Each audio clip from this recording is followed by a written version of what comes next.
साल भर की सभी एकादशियों के बराबर अपना महत्व रखने वाली निर्जला एकादशी का व्रत इस बार 18 जून को रखा जाएगा। सनातन संस्कृति का यह सबसे खास व्रत भगवान विष्णु की साधना के लिए समर्पित है, लेकिन इस बार की निर्जला एकादशी पर कुछ विशेष संयोग सालों बाद बन रहे हैं। हिंदू पंचांग के अनुसार 18 जून मंगलवार को रखे जाने वाला निर्जला एकादशी का व्रत इस बार 3 योगों के साथ मनाया जाएगा। वैसे तो निर्जला एकादशी का व्रत अपने आप में बहुत ही ज्यादा फलदायी है, लेकिन इस बार 3 योगों के साथ मनाए जाने के कारण इसका महत्व और भी बढ़ने वाला है। पंडित धीरज शास्त्री बताते हैं कि इस बार निर्जला एकादशी मंगलवार के दिन आई है और मंगलवार के दिन ही शिव योग, पुष्कर योग व ध्वज योग का भी निर्माण हो रहा है। 18 जून को निर्जला एकादशी का व्रत है। इस बार जो व्रत है मंगलवार को आ रही है। मंगलवार को शिव योग, तो पुष्कर योग व ध्वज योग का निर्माण हो रहा है 3 योगों के अंदर।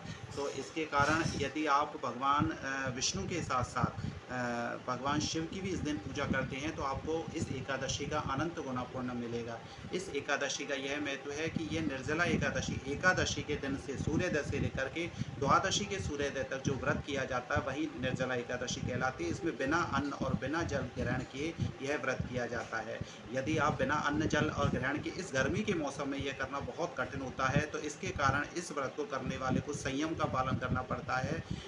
यदि कोई बच्चा है या कोई बुजुर्ग है तो वो इस व्रत को नहीं करे, लेकिन जो कर सकते हैं उनको ये व्रत जरूर करना चाहिए, क्योंकि इस व्रत को करने से वर्ष भर की जो 24 एकादशी आती है, मतलब कि हर महीने में जो 2 एकादशी आती है, शुक्ल पक्ष की और कृष्ण पक्ष की, उस एकादशी का करने का पुण्य मात्र इस एकादशी को, यदि आप बिना अन्न और जल ग्रहण किए सूर्योदय से लेकर के निर्जला एकादशी के सूर्योदय से लेकर के और द्वादशी के सूर्योदय तक आप ग्रहण करते हैं, बिना अन्न और जल ग्रहण किए एकादशी का व्रत करते हैं, तो आपको वर्ष भर की 24 एकादशी का पुण्य आपको मिलेगा। इसी कारण इसको भीमसेन एकादशी कहा जाता है, क्योंकि भीमसेन जो है पांडवों में जो सभी 24 एकादशी करते थे, लेकिन जो भीम थे वो कोई भी एकादशी नहीं करते थे। महर्षि वेदव्यास ने उससे उन्होंने कहा था कि मेरे अंदर रक्त नामक अग्नि है, मैं इस एकादशी को नहीं कर सकता है। तो महर्षि वेदव्यास ने कहा था कि आप मात्र इस एकादशी को कीजिए, आपको वर्ष भर की 24 एकादशी का पुण्य मिलेगा।